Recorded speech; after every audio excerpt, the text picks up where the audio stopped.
que a gente aprendeu a lidar com finanças, a forma com que a gente aprendeu a lidar com dinheiro, será que não teve uma referência?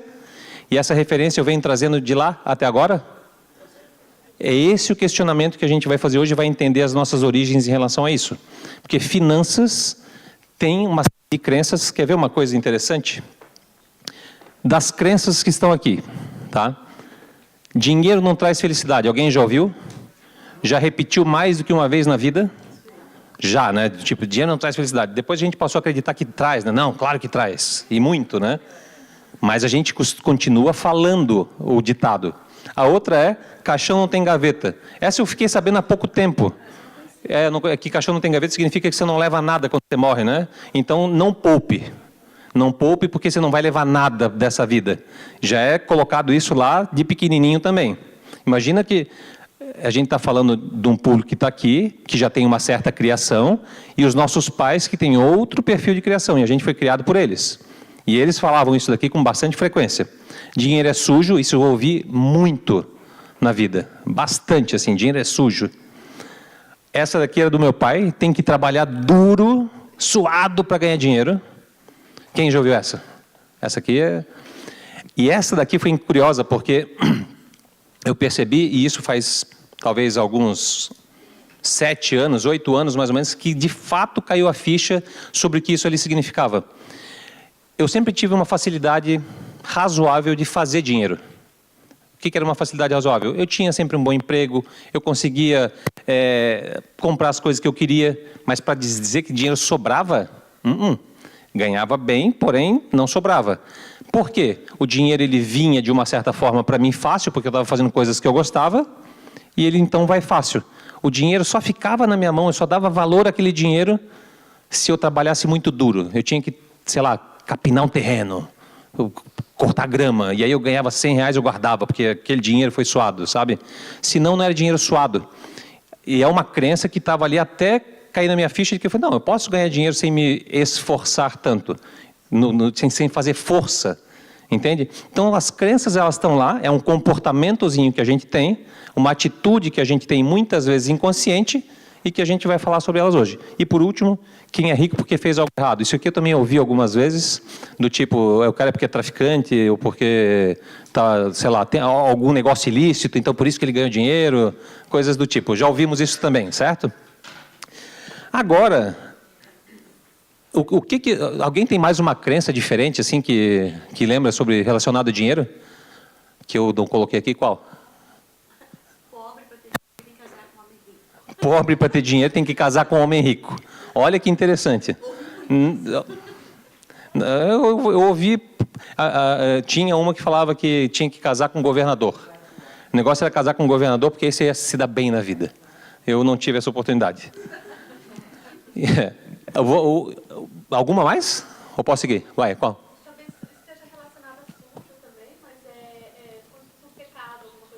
Dinheiro é do mal, é do dinheiro do diabo, né? Dinheiro é do mal. Essa é muito boa também. Você imagina que talvez quem estivesse pregando isso estava se lavando com o dinheiro, né? Então é bem interessante, bem bom também, mas faz sentido. Já ouvi também. O que é com... Dinheiro causa discórdia. Putz, essa é muito boa. Agora você imagina, a gente ouvindo isso de forma... A gente não está, vamos dizer assim, analisando. Tu queres falar? Não, só quando alguém quiser falar e precisar do microfone, está aqui disponível. Tá bom, obrigado, Juliana. Nada. Nome lindo, né? O que acontece? Imagina que a gente lá de pequenininho, quando ele fala assim, olha, a primeira referência diz que o dinheiro é do mal, que tem que casar com um homem rico para poder ser rica também, que causa discórdia, porque talvez eu tenha vivido, de repente aquele negócio o pai vem com a nota de 10 para dividir para os dois, e é meu, e aí aquela que já causa realmente a discórdia, porque o dinheiro é pouco, o meu primeiro, né? Então, assim, talvez essas coisas vão entrando, talvez não, elas entram de forma homeopática e devagarinho, e ficam. Enquanto eu não mudar esse desenho, casa, árvore, sol, igual a gente fez, enquanto eu não mudar a crença, eu vou continuar repetindo inconscientemente isso que foi plantado na nossa mente. Com um detalhe, que vem a parte mais, vamos dizer assim, profunda na nossa palestra de hoje aqui.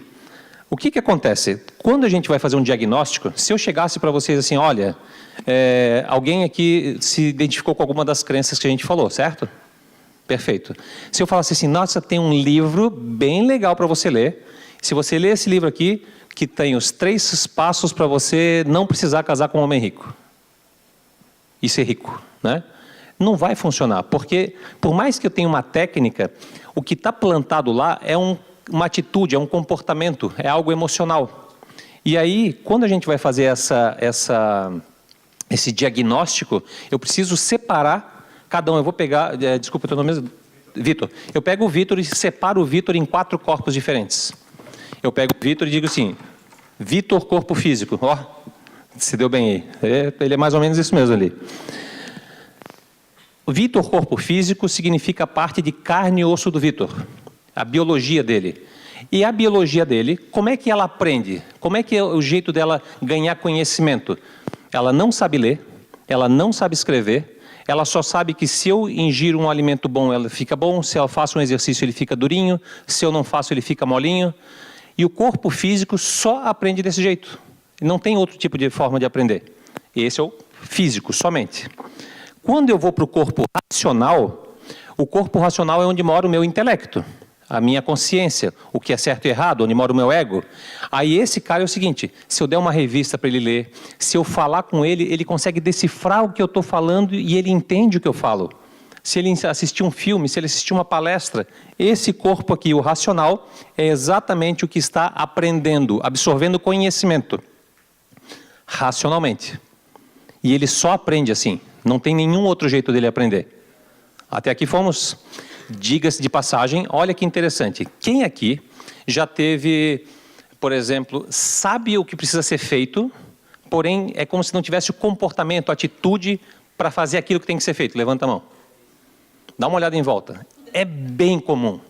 Isso serve para dieta, serve para guardar dinheiro, serve para exercício.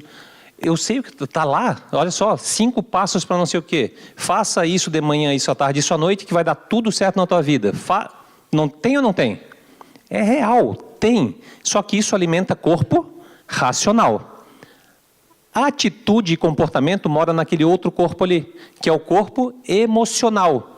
Corpo emocional é onde mora tristeza, raiva, amor, medo e alegria. As 5 emoções principais. Com um detalhe, esse corpo não sabe ler, não sabe escrever, não tem dor física, pode dar remédio, ele continua com a dor emocional dele.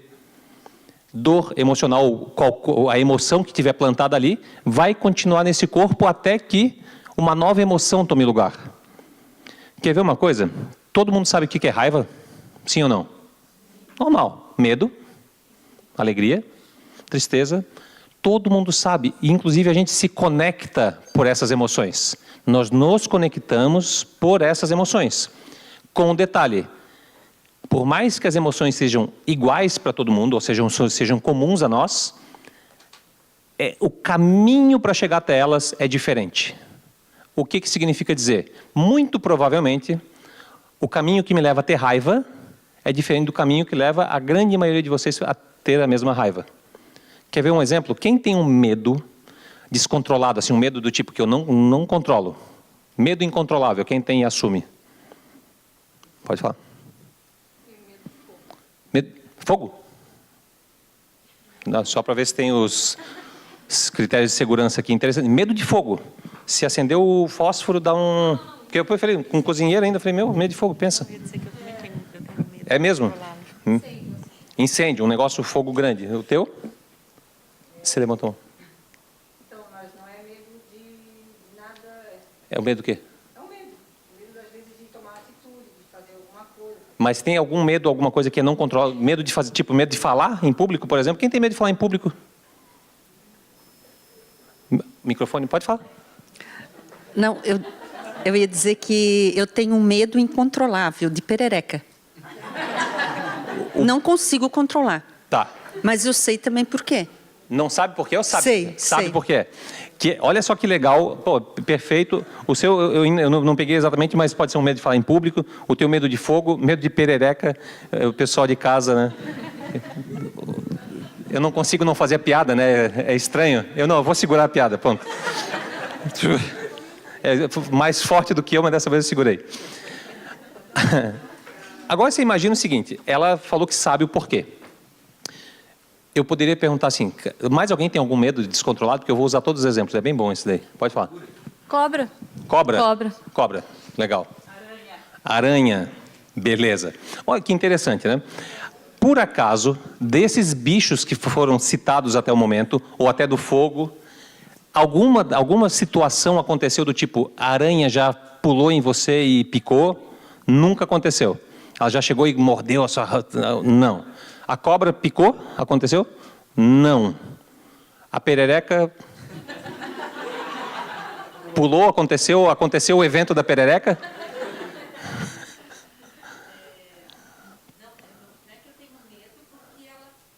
Eu tenho medo. Fala no microfone para o pessoal de casa ouvir também. Eu acho que o meu medo é de criança, que Sem meus dúvida. pais, meus irmãos falavam que não podia chegar perto de perereca porque ela fazia xixi nos olhos. Nossa, que sensacional. Esse eu já ouvi Maravilhoso. também. Eu já ouvi também. E que eu ela, acho que ela estão falando da pula e mesma gruda na perereca, né? gente. Hã? Que ela pula Aham. e que ela grudava na gente. Grudava. Grudava. Eu já ouvi, Então, já ouvi essa também. Bem Tenho boa. horror de perereca. Beleza. Quando eu vejo, eu dou grito E nunca- sem controle. E se nunca não... aconteceu a perereca pular ou fazer xixi ou grudar. Nunca aconteceu. Não. Olha que legal. Em É, assim, mim, ó, não. é o exemplo perfeito. Eu adoro quando acontecem esses exemplos em sala, porque é exatamente como acontece. Você imagina, se coloca no lugar de uma criança. Alguém tem medo de barata? Barata? Medo não, é nojo. Essa história é velha. Sai voando de todos os cômodos da casa, mas é nojo, nojo. Tá. Imagina que a criança, com 3, 4 anos, é normal a criança ter medo de bicho? Não, a criança nem tem noção ainda do que é o bicho. Ela vai, toda bonitinha, ela começa a se abaixar para pegar a baratinha, porque ela vai brincar com o bichinho que está ali. Ela vai, que curioso, deixa eu ver. A mãe ou o pai, a hora que vê a cena, ela... Ah! Puta de um cagaço. A criança, antes mesmo de colocar a mão, olha para o pai, ele olha para a mãe, olha para o bicho e fala, cara, não sei nem o que é, mas a minha mãe está morrendo de medo. Não deve ser bom. Ele não precisou ter o evento com a barata, ele precisou estar presente onde estava acontecendo um evento. Ou, nem chega perto de perereca, cobra, meu Deus, cobra vai te matar, porque o meu primo já foi picado e ele morreu, porque o meu primo não sei o quê. Vem umas histórias, a criança fica criando aquele negócio ali dentro e vem trazendo isso para sempre. E é curioso, racionalmente, a perereca faz alguma coisa? Hã? E ela gruda. And ela pula e... Cara, a gente come perereca, gente, de restaurante. É real, normal. Não, assim, a perereca não faz mal. Cobra, tem as venenosas que fazem mal, tem outras que não. Concordam comigo? Racionalmente, eu consigo mostrar para ela, olha só, fica tranquila, não tem problema cobra, não tem problema aranha, não tem problema perereca. Tem um livro que diz, olha, não tem problema, você pode brincar, você pode arrancar perninha, você pode fazer o que você quiser. Não tem problema. Porém, é incontrolável, não é? É um negócio que sobe. É um medo que aparece e eu simplesmente não sei como controlá-lo. E é justamente por isso que eu estou falando que a resposta está no corpo emocional. Comportamento e atitude moram nesse corpo, não é no corpo racional. O racional sabe que a cobra não faz mal. Sabe que a perereca não faz mal. A aranha, nem todas. Algumas fazem, outras não. Mas ele sabe que não faz mal, só que é incontrolável. E isso, só colocando como parênteses, é exatamente o primeiro registro que nós tivemos, a referência que nós tivemos, igualzinho a casa, igualzinho a árvore, igualzinho ao sol. Então eu vou para a vida com um medo incontrolável daquilo, é um registro, é uma referência, está lá, gravadinho. Eu vou para a vida com aquilo ali, e enquanto eu não tiver um novo registro emocional, eu vou ficar com isso, inclusive, até o final da vida.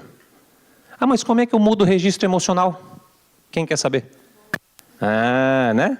Eu preciso colocar outra emoção em cima. Como é que eu faço isso? Vou dar 2 exemplos. O primeiro exemplo é quando a gente começa a fazer via, por exemplo, programação neurolinguística, não é o jeito que eu prefiro, mas eu sei que funciona também, no qual, por exemplo, a pessoa tem medo de barata. E eu pego com a barata e mostro ela daqui, a 10 a 5 metros dela, eu pego, ó, dá uma olhada aqui a barata. Ela, o coração dá uma palpitada, ou de repente a perereca, ó, daqui, ó. E aí lá você já começa a dar uma palpitada, o coração, você arregala o olho, fica meio assustada, mas passa, dá uma baixa, falando, agora eu já consigo, a 20 metros eu já consigo olhar. Daqui a pouco eu trago para 10 metros, tudo de novo. Abaixa. Vamos tentar 5 metros. Vou fazendo, vou treinando o teu corpo. Que corpo que está sendo treinado nesse momento? O racional. Eu estou treinando o meu corpo racional para aquele evento. Olha, não tem problema, olha só a perereca. Está chegando pertinho. Eu consigo chegar até o ponto de colocar na mão.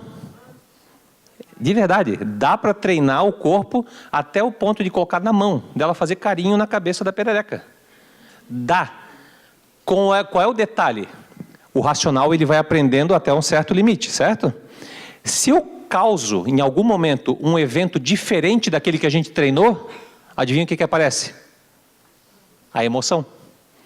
Porque, por exemplo, ela treinou até o ponto de colocar na mão, fazer carinho, colocar no ombro, tudo isso foi treinado, incessantemente. Hoje ela consegue. Aí eu pego num certo dia, numa brincadeirinha, vamos pegar um balde de perereca aqui, flá, joga para ver o que acontece. Aquele tanto de perereca pula, uma pula na orelha e tal. Acabou. É como se eu tivesse todo o treinamento feito, jogado por água abaixo, porque a emoção volta com tudo. O que é treinar, então, agora? Como é que a gente faz para mudar o corpo emocional? Eu vou chegar, deixa eu pegar em que momento eu ouvi essa cena, em que momento eu ouvi que cobra faz mal, em que momento eu ouvi que aranha, em que momento eu ouvi da perereca, em que momento eu ouvi de barata. Deixa eu ver a cena acontecendo e eu vou conversar com aquela cena. Quem falou sobre isso foi o Freud, lá quando ele começou a tratar de uma pessoa que não podia ver. Para quem gosta do filme, é um filme um pouquinho chato, mas é interessante porque mostra esse movimento de trabalhar corpo emocional. Foi ele que descobriu sobre corpo emocional. E aí ele consegue mostrar que a biologia dela estava boa, ela não enxergava e a mão dela estava contorcida assim. Era Ana O, o nome da paciente. Toda contorcida, a pessoa que estava com um problema muito sério, que ela passou por um trauma muito grande e ela não conseguia enxergar e não conseguia se mexer direito. Até o momento em que ele faz lá, tipo, coloca ela num estado alterado da consciência, faz uma hipnose e ela volta a enxergar e volta a se mexer. Só durante o processo da hipnose, ou seja, durante o processo de alteração da consciência. Ela sai daquela consciência em que ela não consegue enxergar e ela vai para a consciência onde ela consegue enxergar. Isso é década de 60, gente, não estou colocando nenhuma novidade. Isso é real, funciona, pronto, acabou. No momento em que ele consegue colocar ela frente a frente com a cena em que fez ela ficar cega, né, emocionalmente, ela volta a enxergar, porque ela conversa com a cena e a cena desbloqueia, então, essa emoção. Emoção só se cura com outra emoção. Esse é o ponto. Atitude só com uma nova atitude em cima. Se eu tenho um medo muito grande de alguma coisa, se eu conseguir localizar a cena que causou aquele medo, eu consigo, então, fazer um novo registro emocional. Fomos até aqui? E às vezes são coisas simples, tá, gente? É coisa do tipo, realmente, eu atendo isso com alguma frequência nos atendimentos individuais, e olha que eu atendo basicamente executivos e pessoas que vão atrás de consultoria executiva. Só que, na consultoria executiva, eu vou falar, vamos fazer uma ferramenta assim, tal, que é para ganhar performance, por exemplo, na empresa. O que acontece na rotina, no dia a dia dessa pessoa? Ela começa a se boicotar, se sabotar, não fazer exatamente como era para fazer. Alguém já passou por isso? É comum, não é? É algo do tipo, pô, eu me comprometo a um negócio, mas dura uma semana. Eu saio empolgado uma semana. Eu falei, pô, tem alguma coisa, não é possível, porque racionalmente ele sabe que tem que fazer e sabe que vai ser muito bom. Mas por que ele não continua? Tem alguma coisa no comportamento. E aí a gente estuda questões familiares, questões de traumas e assim vai. Tá dando para entender isso? Fomos. Por último, o corpo energético ou espiritual. Eu coloco energético ou espiritual porque tem relação com a tua crença, de fato. Para quem vai para a religião e de fato acredita naquilo, ou quem vai para o lado energético, de saber que existe um corpo de fato energético. Esse corpo, aconteceu uma coisa uma vez em curso, que tinha umas 20 e poucas pessoas no curso, e aconteceu um evento durante o curso que eu não conseguia explicar. E era algo do tipo, eu traduzi como se fosse um milagre, assim, sabe? Uma coisa, eu falei, cara, que loucura, olha só que coisa está acontecendo. E eu lembro que isso rolava lágrima, uma atrás da outra, só que eu não estava triste, eu não estava emocionado, assim, eu não estava, mas saiu uma lágrima atrás da outra, e eu estava muito, sei lá, emotivo com a cena. Estava emocionado, mas eu não sabia que emoção era. Na segunda-feira eu fui falar com uma pessoa que eu considero uma modelo espiritual, assim, aquela pessoa que medita, abraça árvore, essas paradas, sabe? E aí eu fui para falar com ela, na conversa, eu falei, olha, pô, aconteceu isso daqui, tal, e eu não sei, eu senti que para mim era completamente distinta, era muito diferente. Ela falou, Juliano, tu teve uma experiência de corpo espiritual, assim, foi uma coisa que tu passou a aceitar algo diferente do que tu aceitava. E aí eu falei, pô, que massa, tá, e como é que eu faço para seguir nesse caminho, que eu queria mais? Ela falou, não tem como. Eu falei, como assim não tem como? Não tem como, é só tu aceitar. Eu falei, tá, mas como eu aceito? Tipo, eu tentando racionalizar um processo que é totalmente energético, totalmente espiritual. Era só aceitar. Eu falei assim, não, aceita, entenda que aquilo ali é teu, e ponto, acabou. Você está convivendo daquele meio, você sente essa energia e pronto. E aí, sabe, eu venho fazendo isso há uns 3 ou 4 anos com uma dificuldade enorme, porque a minha cabeça ainda é muito racional, muito numérica. Eu sou engenheiro mecânico de formação. Comecei a lidar com o comportamento de pessoas faz 8 anos. Entende? Antes disso, gostava de lidar com comportamentos, mas era na indústria. Era um pouco diferente. Entende? Então, assim, o corpo espiritual é um corpo que eu coloquei ele como se fosse uma gota de óleo, porque ele é um corpo que azeita os outros corpos. Quando eu aceito o que eu sou, quem eu sou, o que eu vim fazer, quando eu aceito isso intimamente, ele ajuda a funcionar os outros corpos. Porque esses corpos, os 4 funcionam juntos o tempo todo. E esse espiritual ou energético é aquele que está englobando todos eles. Fomos? Dúvidas até aqui? Não? Opa, não? Foi uma sensação de levantar a mão? Atitudes. Eu gosto de colocar um detalhe aqui. Porque quando a gente vai falar agora de atitudes, a gente tem que lembrar que tem partes que é de corpo racional, partes que é de corpo emocional. Fechou? Vamos dar uma olhada numa primeira atitude que atrapalha aqui. Vibrar na escassez. Quem daqui tem como pensamento diário coisas do tipo, cara, é o boleto que eu tenho que pagar no final do mês, eu tenho a quantia exata para poder fazer o mês, ou seja, o dinheiro está sempre no limite. Quem tem esse pensamento mais cotidiano? Normalmente isso acontece. Lamentar por não ter dinheiro vai atrair. Alguém já ouviu falar da lei da atração? Já, né? Bem comum. Se eu fico falando, pessoal, não pensa em elefante. Não tem choro. No momento em que eu falo, o cérebro vem na hora com aquilo. Se eu coloco na cabeça, boleto, pagamento, eu tenho que ganhar dinheiro para pagar, eu tenho que ganhar dinheiro para pagar. Adivinha qual é o dinheiro que vai entrar? Para pagar. Vai entrar o dinheiro para pagar. É louco isso. À medida que eu começo, eu coloquei ali 5 atitudes que atrapalham. Porque não é uma coisa do tipo, não, agora eu vou começar a dizer que dinheiro, sobra dinheiro. Só que eu não faço também o que tem que fazer, né? Não é isso, né? Sobra dinheiro. Não vai funcionar igual também, né? Então, vibrar na escassez. Vocês querem um dado louco em relação a isso? Olha que talvez até, não sei se eu vou tirar uma fala da Letícia, mas se você pegar as 5 pessoas com que você mais convive, as 5 pessoas com que você tem mais proximidade, eu sei que a tua conta, o teu saldo na conta é a média dessas 5 pessoas. Olha que interessante.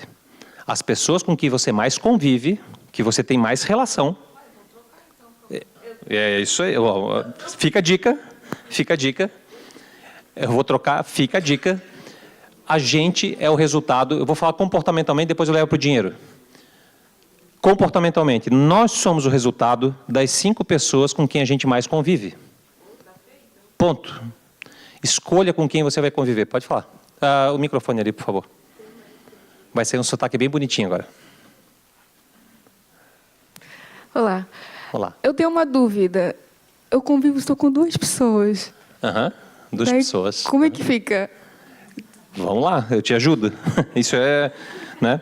Eu convivo com o meu reflexo no espelho, com o fulano. Mesmo que tu viva sozinho, tu convive com os teus pensamentos e com as pessoas com as quais você lembra. Quem aqui se aconselha com pessoas que não estão perto? Levanta a mão. Tá dando para entender o que se aconselhar? Por que será que o meu avô já foi? O que meu avô falaria? O que a minha mãe que não está perto hoje, o que ela falaria? Eu sou o resultado disso. Não necessariamente das pessoas que estão no meu convívio, mas são os pensamentos aos quais eu acesso. Não adianta eu estar lá, não, eu sou amigo do Bill Gates, sou amigo do Trump, sou amigo do sei lá quem mais, mas eu não tenho o convívio do pensamento, da conversa, sabe? Eu vou lá tomar café com ele, mas eu estou pensando na balada que eu vou hoje à noite. É onde está o teu pensamento importa. Então, por mais que eu tenha 2 pessoas, essas 2 pessoas te influenciam, se elas estão convivendo e falam contigo e você ouve o que elas falam, isso já te influencia. Quais são os outros 3? Quem eu acesso? O que minha mãe falaria? O que meu pai falaria? O que meu irmão falaria? Qualquer um assim. Fechou? Então, dá uma pensada nesse momento se as 5 pessoas que hoje estão à sua volta, que você mais se afeta por elas, afetação não é dor, afetação é, pô, eu admiro aquela pessoa, eu gosto dela, o que ela fala importa para mim. Dá uma olhada se essas 5, na soma, não vai fazer sentido com o saldo que hoje acontece na sua conta, com a tua prosperidade financeira. É muito parecido. É muito louco. Alguém já teve uma sensação de pobreza importante assim? Eu vou dar um exemplo. Tem uma boa. O Trump, que eu acabei de citar, ele tem para ele, na cabeça dele, que ele quebrou, porque ele já quebrou, ele já ficou devendo uma grana monstruosa para o governo americano, hoje é um multibilionário, mas ele tem na cabeça dele que ele diz assim, cara, cheguei no fundo do poço, tô mal, não tenho, não, sabe, quebrei. Sabe qual é o saldo para ele quando ele diz assim, quebrei, tô ferrado? $100 milhões. Quando ele chega em $100 milhões, ele fala assim, cara, cheguei no fundo do poço. Olha a cabeça desse desgraçado. A Vá teve uma situação, ela foi no Oeste, lá perto de Chapecó, conversando com um empresário, e aí ela falando com ele, me diz uma coisa, o que você faz, né? Porque você tem prosperidade, você ganha dinheiro, né? O que você faz? Aí ele falou, não sei, o dinheiro para mim de certa forma vem fácil assim, sabe? Eu não sei se eu tivesse mais tempo eu ganharia até mais dinheiro, só não ganho mais dinheiro porque eu não tenho tempo. Aí eu falei assim, sabe? Dá aquela primeira sensação de... Aí ela falou assim, tá, mas o que você... Não, então uma das coisas que eu faço é comprar terreno e tal. E ela falou, pô, mas e aí, como é que foi? A última negociação, eu comprei um terreno por 1,5 milhão e o outro acho que foi 700 pila. 700 pila, 700 mil pila. 700 pila, para falar 700 mil. Porra, o estacionamento é 5 pila e é 5 pila alto, assim. Tu fica, porra. E é 700 pila eu comprei num terreno lá, tipo... Entende? Isso, olha só, é a cabeça nossa tentando se colocar na cabeça dele. Ele está, de fato, falando pila, porque para ele é. Para ele é. E a gente julga, lembra da história do meu filho lá? E aí, filho, como é que foi tirar 10 em tudo, praticamente? Normal. Eu falei, não dá uma raiva para quem não consegue tirar 10? Eu falei assim, como assim normal? Ou seja, se eu não estou conseguindo comprar um terreno de 700 pila, é porque a minha cabeça não está setada na mesma energia dessa pessoa. Entende? Então, conviver com pessoas que tenham facilidade de falar sobre dinheiro. Facilidade. Dinheiro não é algo sujo. Não, deixa eu falar, não, porque fui mal, perdi uma grana aqui no que eu fiz, ganhei lá. Quando a gente vai falar em perder o dinheiro, não dá uma sensação de fracasso monstruosa? Quem gosta de se sentir fracassado aqui? Ninguém. Então é lógico que eu não vou querer falar dos meus problemas financeiros. E eles falam normalmente, apesar de que eles não têm tanto quanto a gente, talvez, né? Eu vou me excluir de alguma forma porque eu mudei, assim, sabe quando é que eu mudei? Eu falei para vocês que eu comecei eu gastava tudo, sempre, zero, ganhava bem, mas não guardava. Eu fui mandado embora, entrei numa empresa, quebrei a empresa, junto, eu estava com sócios, e os três não se entenderam, a empresa quebrou, de fato. Eu morava em Joinville e eu fui trabalhar em São Paulo. E era um lugar que eu falava que eu não iria trabalhar. Eu falei, nunca vou para São Paulo, terra de louco, não sei o que. Tem algum paulista aqui? Eu adoro São Paulo.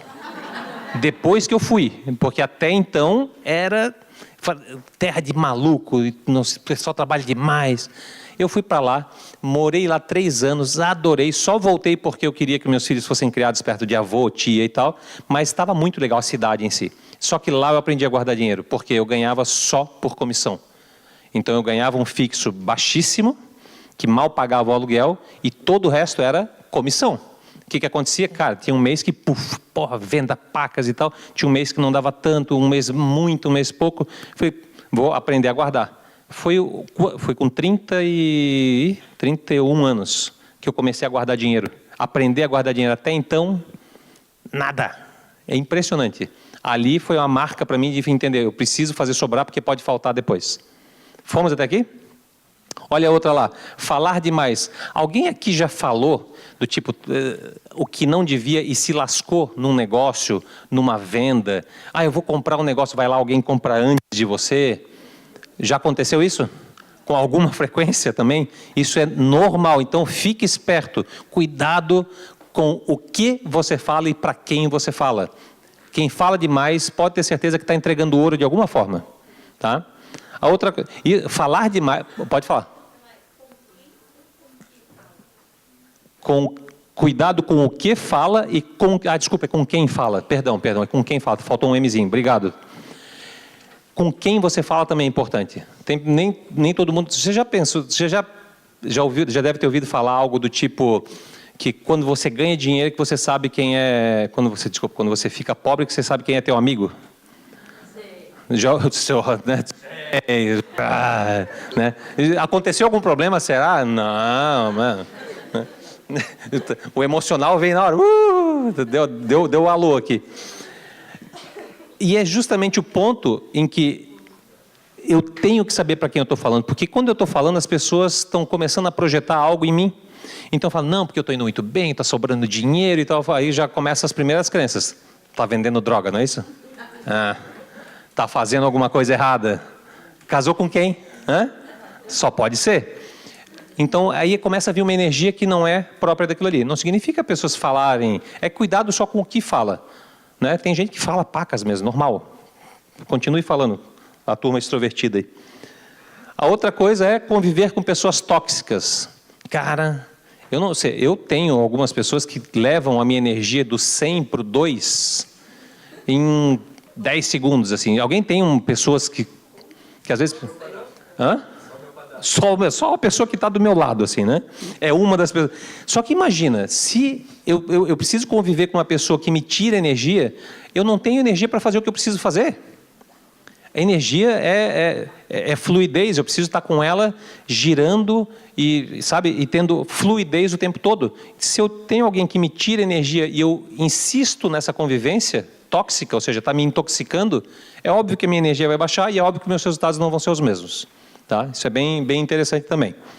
A outra coisa, conteúdo negativo. Quem assiste jornal na televisão, assim, normalmente? Eu também parei.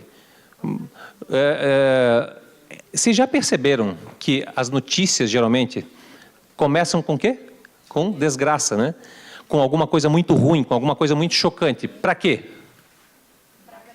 Para impactar, eu vou ficar assim... E tem mais uma coisa... Além do fazer eu ficar preso naquilo ali, porque todo mundo tem um traço de querer uma desgracinha, é saber que a desgracinha é com outro. E aí me coloca numa posição que eu falo, ai cara, graças a Deus que eu não estava naquele ônibus lá em Israel.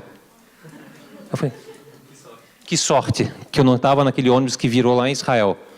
E aí eu fico com aquele negócio, fica cozinhando aquela notícia, eu fico, tá, mas e aí, será que aquela pessoa, ai, olha só, cortou o joelho daquele israelita. Olha aquele japonês, nossa, coitado. E eu vou lá ficando com a energia lá embaixo, porque eu estou, pelo menos eu estou melhor. Pelo menos eu estou melhor. Pelo menos eu tenho uma televisão e ele está com o joelho cortado. Entende? A gente acaba se colocando numa energia menor por estar assistindo esse tipo de coisa. E olha, é um processo não necessariamente consciente, tá? A gente muitas vezes vive isso na inconsciência, está lá, e vive o nosso mundinho, acorda de manhã, vai trabalhar, volta, ai que bom, estou seguro em casa. Vai trabalhar, volta, ai que bom, estou seguro em casa, não vou sair porque vai que corta o meu joelho. Deu para entender? Por último, não agradecer, que é uma outra atitude. É impressionante, as pessoas que eu conheço bem-sucedidas financeiramente, elas agradecem a praticamente tudo. E é assim, ó, não é um agradecimento que a gente vai às vezes brincar. Eu hoje ainda estava falando com a Vá, eu estou com um sobrinho novo, né? O sobrinho vai fazer 3 meses agora. E aí eu falei, estou indo lá no Sebrae, tal. Eu falei sobre o que eu ia falar, ela falou, pô, que legal. E aí eu falei que uma das coisas tinha a questão do agradecer, porque a gente tem uma dinâmica nossa de falar sobre agradecimento, de validar as coisas. E o hábito de agradecer, o hábito de validar chega assim, pô, Vitor, cara, obrigado pela tua participação, você foi um cara participativo, obrigado. Eu não peguei ele aleatoriamente, ele fez realmente uma participação e com base na participação eu agradeci ele, isso é uma validação. Só que no momento em que eu faço isso, e eu faço isso com regularidade, o que acontece com o meu olhar para o mundo? Ele começa a buscar só coisa boa. Então, ao invés de eu estar olhando assim, ai, pois é, eu estou na merda, eu vou dizer, cara, a merda está quentinha, lá fora está frio. Entende? Não é que isso é ruim, ao contrário, é só uma visão boa de uma situação que não necessariamente é boa. E as oportunidades moram exatamente aí. Hoje, ainda ouvindo lá um cara que eu gosto de acompanhar, ele fala que as oportunidades estão sempre acontecendo, né? Está sempre à frente ali. E por mais que você esteja num momento de alta crise, adivinha quem é que consegue passar pelo momento de alta crise? A pessoa com a visão boa. Porque ele fala, cara, aqui tem uma oportunidade muito legal. Todo mundo, pô, mas está muito ruim, está difícil, não tem emprego, larará. E essa pessoa está, cara, não tem emprego, então vamos fazer um negócio diferente. Não tem não sei o que lá, vamos fazer então. Porque ele está com a visão. E esse exercício é partindo de coisas simples, do tipo agradecer diariamente. Achar algo para validar, achar algo para dizer, pô, que legal que foi a tua presença aqui, que legal. Fomos até aqui?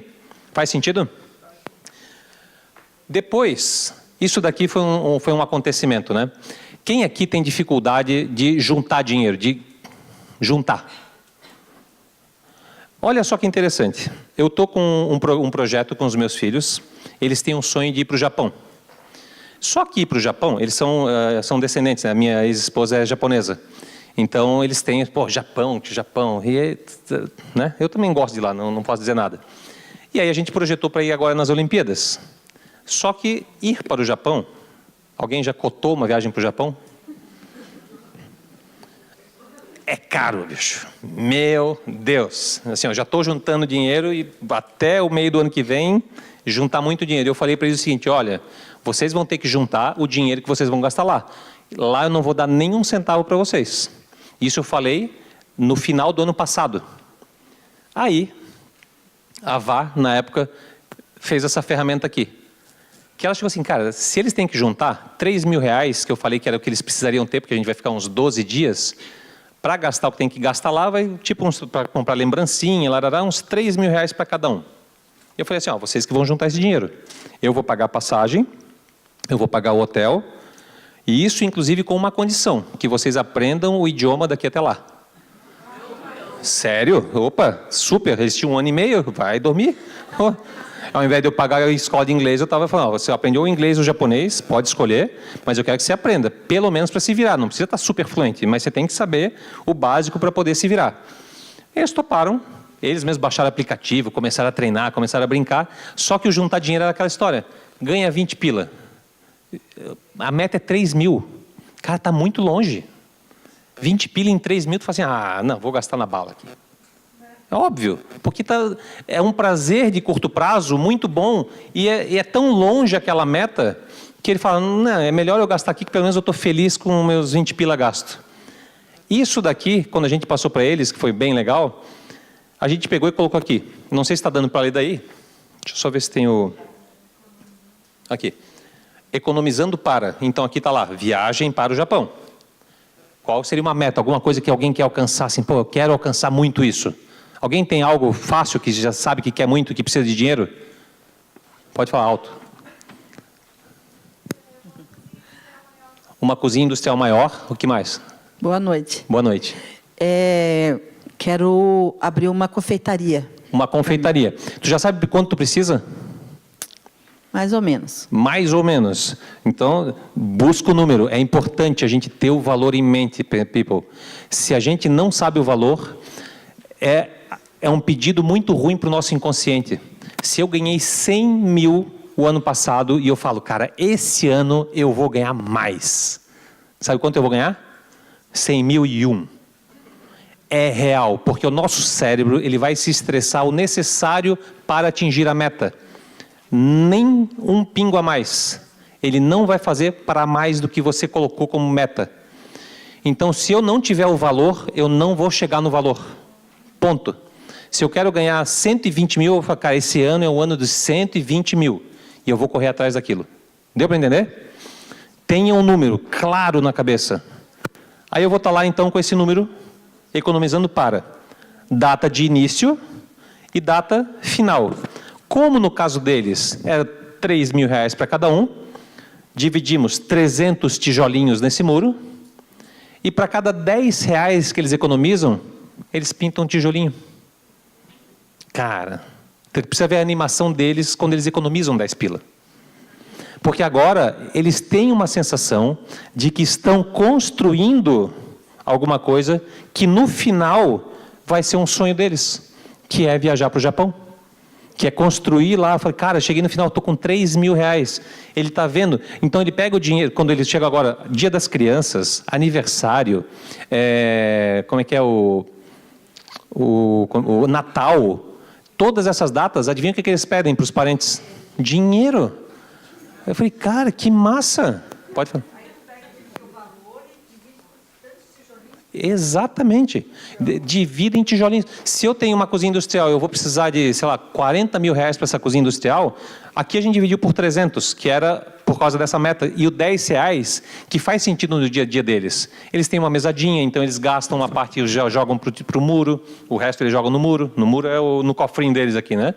Eles têm lá o dinheirinho que ganha da avó em Natal, pô, ganharam 400 reais. Cada um. Cara, pintar 40 tijolinhos aqui. Cara, 40 tijolinhos, a criança surta de alegria. Eu falo, cara... então, eles já estão quase no meio do muro. Tem mais ainda, quase uns 8 meses pela frente, então vai dar. Só que eles estão aprendendo a economizar e com o que é possível. Porque se eu pedisse para eles economizarem 3 mil, não ia sair nunca. Deu para entender? Então, ter alguma coisa do... O que eu posso fazer? O que dá para eu economizar para chegar, então, no número que eu quero? Se é 10 mil, cara, divida em 1000 pedaços, ou divida em 100 pedaços de 100 reais. E aí você vai... 100 reais não é difícil. Exatamente. Ele vê a construção e ele vê que não é impossível, como seria 3 mil de uma vez só. Porque a gente é imediatista. Está dando para entender? Exatamente, tu está criando o hábito de salvar um pouquinho do dinheiro. Tá? Por último aqui... desculpa, por último. Pode falar. No meu caso, 40 mil, como que eu faria? Como que depende o que é um valor possível. O que você percebe que é algo economizável ao longo do teu mês ou da tua semana? 200, 150, 300? O que você percebe assim, cara, isso aqui dá para eu segurar? Divida nesses tijolinhos, nesse número.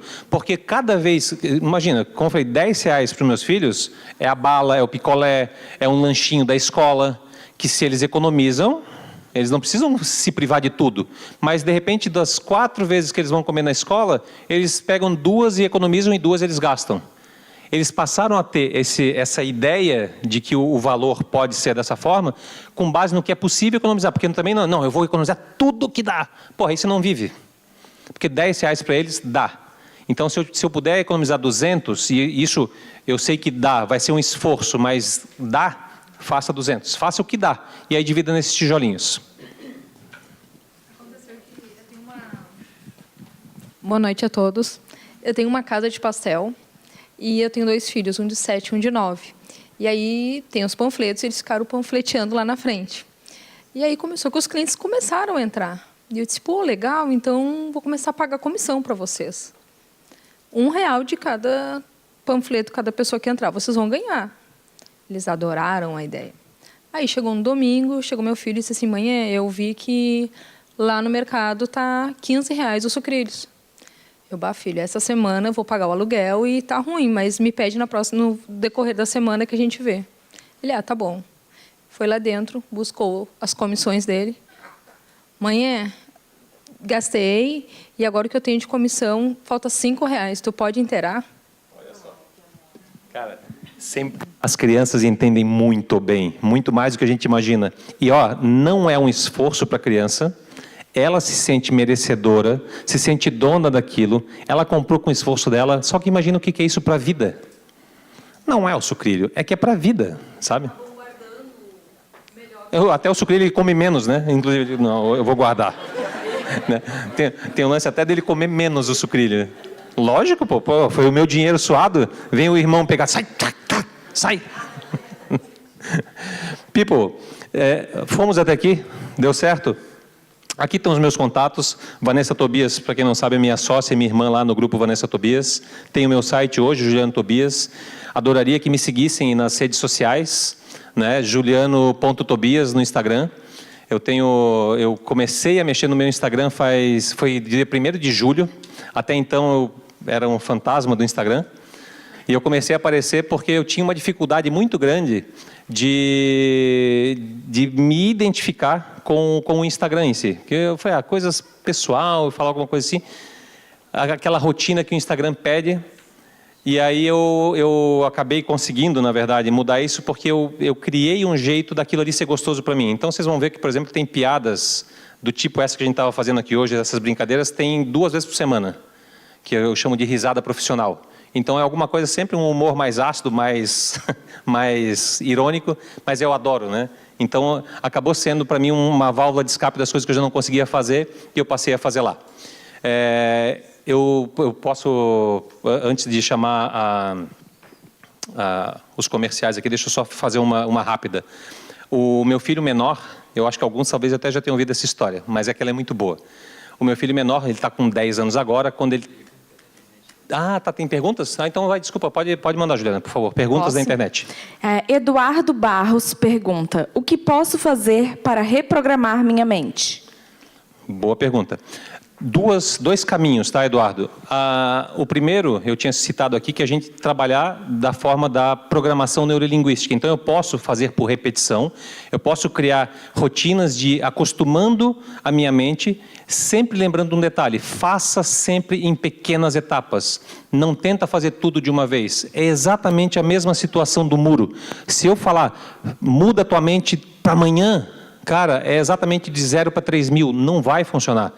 Qual é o tijolinho que eu posso fazer hoje na direção dessa mudança? Crie pequenos hábitos que vão te levar naquela direção. A outra chance, a outra forma de fazer, que não seja na programação, nessa mudança do hábito, é buscar qual é a origem do teu comportamento. Por que você passou a ter esse comportamento que você não deseja? E aí tentar mudar e reprogramar ele lá no teu corpo emocional. Ok? Obrigado pela pergunta. Temos mais uma pergunta aqui. Patrícia Eunice pergunta, quero focar em buscar mais clientes, como posso fazer? Focar em buscar mais clientes. Como eu posso fazer, né? Porque eu ia falar, faz, né? Mas estou brincando. Patrícia, né? Então, novamente eu diria o seguinte, o que eu posso começar já a caminhar nessa direção? A primeira pergunta que eu faria é, aonde é que está o teu cliente? Eu estava falando do Instagram agora, e o Instagram, para mim, era uma dificuldade no início, porque eu queria me identificar com o Instagram. Porém, eu entendi, cara, o meu cliente está lá. Se eu não falar lá, meu cliente não vai me ver. Então, se eu quero captar mais clientes, primeiro descubra aonde está o seu cliente.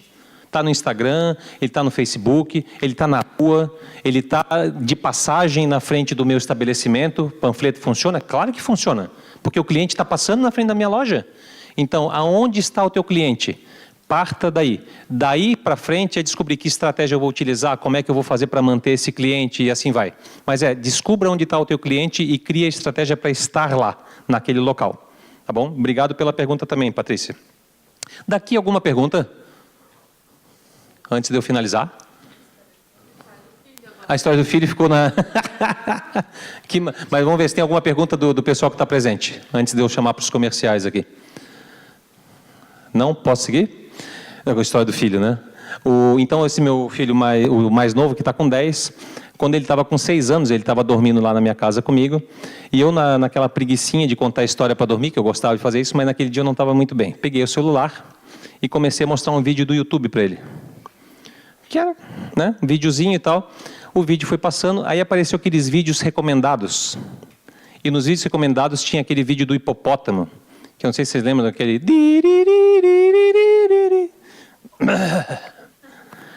Aí ele pegou e pediu para colocar, eu coloquei o vídeo, começou a rodar. Eu falei, filho, você não vai lembrar disso. Você tinha 3 anos, mais ou menos, você me pedia para ver esse vídeo todo o dia. Não era dia sim, dia não, era todo dia, e às vezes mais de uma vez por dia. Você gostava muito desse vídeo. E eu estava falando isso com ele fazendo assim com a cabecinha. Quando chegou no final do vídeo, ele, velhos tempos. Com 6 anos, cara. Eu morri de rir na hora, eu falei, cara, eu não acredito, filho. Eu falei, velhos tempos, filho, com 6 anos, dá licença, né? Só que ali eu falei, cara, que interessante que na cabecinha dele, o que significa velhos tempos para nós, né? Hoje está fazendo parte de um movimento desse aqui com o Sebrae, já não é a primeira vez que eu consigo fazer um evento, já fiz o curso aqui, sugiro para quem gosta de falar sobre perfil, sobre vendas, tem 2 cursos meus aqui gravados em parceria com o Sebrae. Para mim, se tornou velhos tempos justamente não estar aqui. O estar aqui passa a ser os novos tempos e o que eu quero daqui para frente. E eu espero que a palestra, que essa brincadeira que a gente teve aqui hoje, que tenha sido descontraída, tenha sido boa e que tenha deixado uma mensagem para vocês. Tá bom? Obrigado. Pode fazer então, por favor. Pessoal de casa, muito obrigado. O Marcos me pediu, então, ó, pessoal que está em casa, a gente vai fazer uma pausa rapidinha. A gente já volta com a Letícia, ok? Até mais.